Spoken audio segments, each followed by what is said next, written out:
Back to mid-morning, happening in a few weeks. Shepherd's House is hosting their 23rd annual Run for Recovery at Keeneland. Joining us today to tell us all about that event is Jarod Thomas and Chris Chaffin. Thanks for coming in and talk to us. Thanks for having us. All right, so tell us about this event, this Run for Recovery. Well, it's our biggest fundraiser of the year. We count on it to get done our mission, so it's very important to us. Plus, we love to celebrate recovery. Some people think it's just a fundraiser, but really it's a bunch of people celebrating the fact that we've gotten sober. And the hard work that they put in to get there. Absolutely. Yeah, this is neat because you do have people who are in recovery running. You've got individuals that love someone that's in recovery running, and it's just a neat event where you get to see individuals celebrate one another. Several years ago we came up with the theme of who you're running for, and so a lot of people would run with names on there. I'm running for Tom or Beth or Sarah, etc.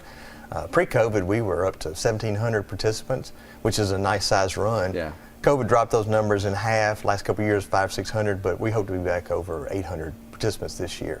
And tell us about the Shepherd's House and the work that you all do. We are a long-term recovery program for men and women suffering from addiction, and by long-term, what we found is the basic 30-day treatment center wasn't getting it done. So we are a 12 to 18-month program, and we focus on daily living skills because getting sober is actually not the hard part. Staying sober is. Yeah.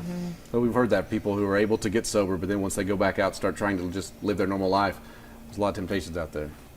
Yeah, what we find is it's pretty good just to get sober, but then you got to get sober and be a husband, then you got to get sober, be a husband, and then you got to get a job, and all that wears on them. And if they don't learn how to cover the basis of the day-to-day living skills, they just falter. And how do the funds raised as part of this race help you guys do the work that you do? So as far as the fundraising aspect of that, it basically keeps our main mission at Max Welton Court operating on an annual basis. I mean, we have several different types of programs, from recovery housing to Department of Corrections programs, and also our Max Welton long-term transitional living that Jared was talking about. That particular model, that particular business model, it struggles. So it needs help. This is primarily the funds for the Run for Recovery go to help support the men at Max Welton Court.